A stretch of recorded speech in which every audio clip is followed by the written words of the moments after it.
Imagine for a moment you are walking through a quiet, lonely place.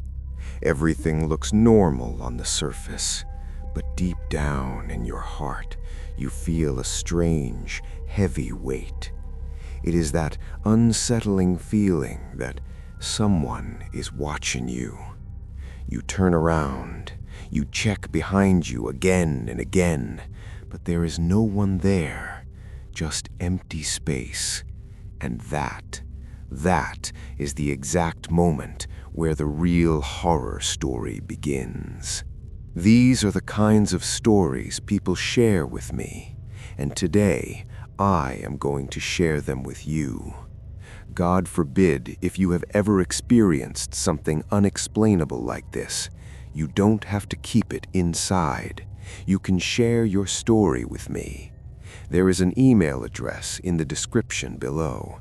Feel free to write it down or send me a voice note. Now, let's move on to today's terrifying events.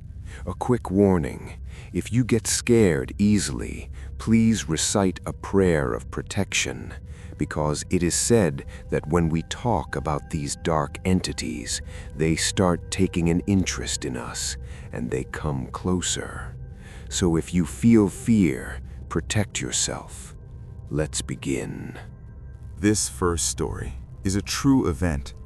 For the sake of privacy, I have changed the names and locations. But remember, if you see people like this around you, be very careful. Never trust anyone blindly with your money or your photos. I will tell this story from the perspective of the victim, whom we will call Ayesha. She says, "This happened a few years ago. I was a 40-year-old mother of 3, living in a rented house. My biggest dream in life was simple. I just wanted to own my own home. My husband, Faraz, was a good man. He hated people who claimed to do magic or spiritual healing. He believed in hard work. I worked night and day running a small beauty parlor, saving every single penny to buy a house. I was part of a savings group with a neighbor named Nadia. When it was finally my turn to get the money, I received 500,000 rupees. That money represented my sweat, my blood, and my lost sleep. But that same evening, Nadia came to my house, crying and shaking. She told her house was robbed and begged for the money. I felt sorry for her, so I gave it to her. A few days later, Nadia vanished. Her house was empty, her phone was off. She ran away with my life savings. I felt like the ground had disappeared beneath my feet. I fell sick from the stress. I couldn't tell my husband. He would be devastated. That is when a relative named Sana came to me. She told me about a Baba, a mystic man who could use magic to force Nadia to return the money. I was desperate. I was weak, so I agreed. The day this Baba came to my house, my heart sank. He didn't look holy. He had long, messy hair, dirty clothes, and red, scary eyes. He walked right into my house without asking, looking around as if he owned the place. He took Nadia's picture and said, "This woman is not alone." Then he poured mustard oil on my doorstep and whispered, "Whatever happens now will come to you on its own." After he left, my house didn't feel like my home anymore. I stopped sleeping. At night, I would hear heavy breathing behind the doors. I felt like someone was standing right next to my bed. One evening, I looked out the window and saw him, the Baba, standing in the street, staring at me with a creepy smile. When I looked again, he was gone. Then the phone calls started. He kept demanding money, 5,000, 10,000, saying he needed it to finish the ritual. I was trapped in a cycle of fear. I couldn't say no. Finally, he called me and gave me an instruction that chilled my blood. He told me to come alone to a spot near the graveyard in the middle of the night. I was in a trance. I walked out of my house like a zombie. My daughter, Fiza, saw me and secretly followed. I reached an old broken structure near the graveyard. The Baba was there, waiting for me in the dark. Just as I stepped toward him, my daughter grabbed my hand and screamed, "Mom, what are you doing?" Her voice broke the spell. I woke up. The Baba got angry and tried to scare us, but my daughter stood tall and shouted at him. Suddenly, I realized the truth. The shadows, the noises, the fear, it wasn't magic. It was a mind game. It was psychological torture designed to steal my money. We ran away and never looked back. I told my husband everything.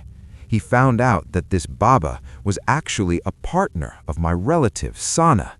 They were running a scam together. We threatened them with the police and they disappeared. I never got my money back, but I saved my life. Please, be careful. Sometimes the monsters aren't ghosts, they are humans. Let's move to the next story. Our life was peaceful until my father's sister called. She was screaming, demanding money she claimed my father owed her.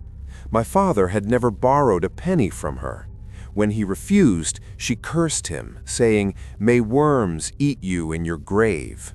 After that call, she started sending us gifts, white things like milk and salt. We didn't think much of it and used the salt in our food. That's when the horror started.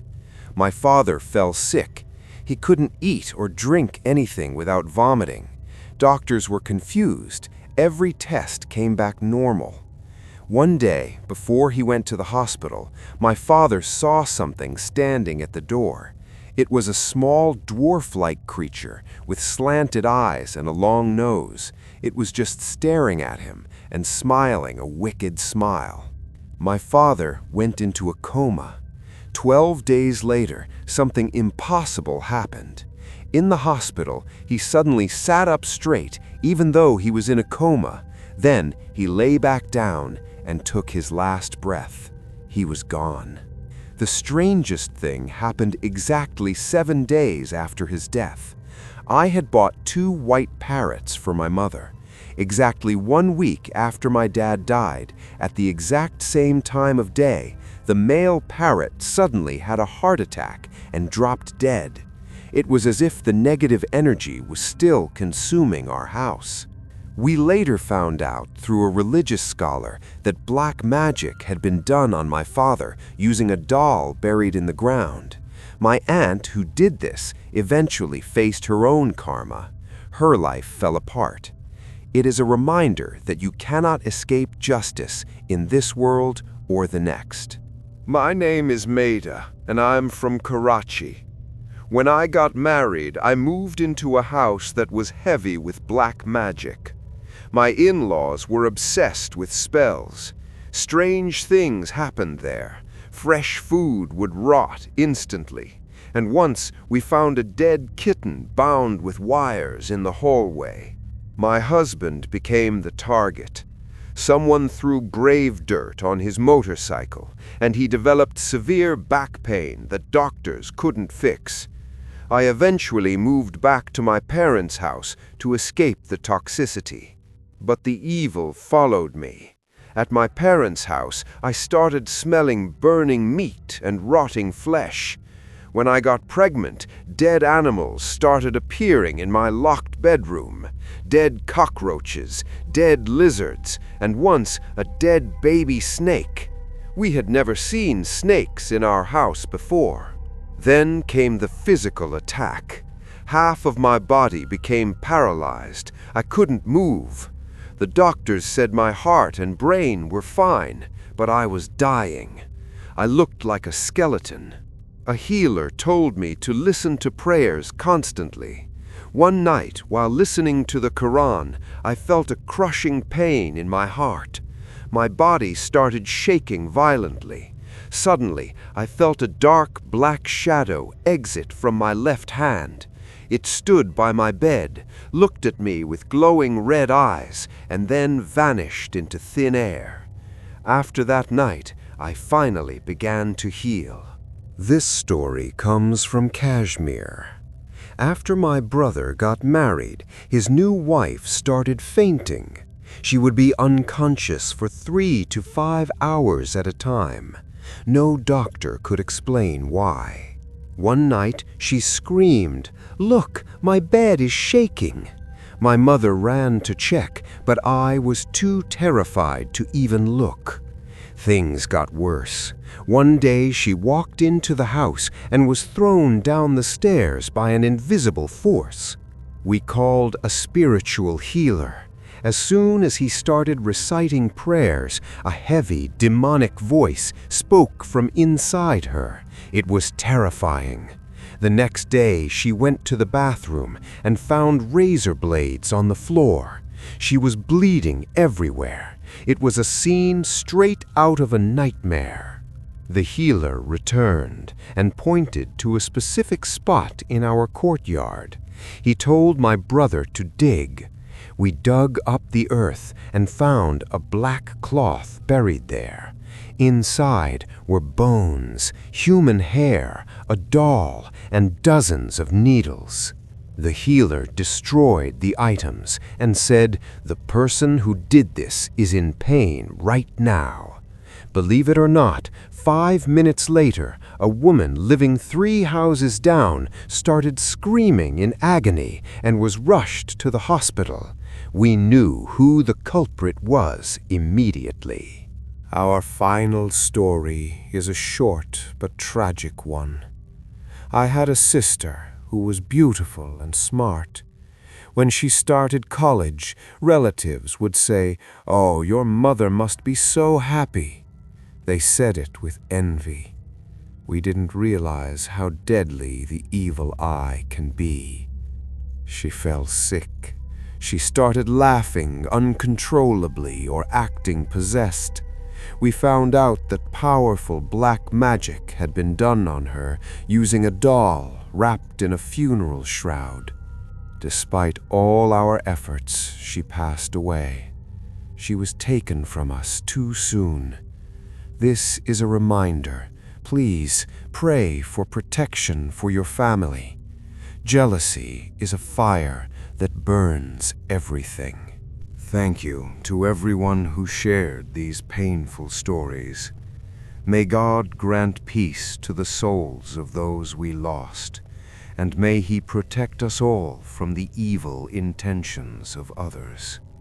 We should always remember that those who harm others with magic will eventually face their own punishment. Friends, those were today's stories. I hope they sent a shiver down your spine. Let me know in the comments section which story scared you the most. If you enjoyed this video, please hit that like button. And if you haven't heard our previous episodes, go check them out now. Take care of yourselves and stay safe. Goodbye.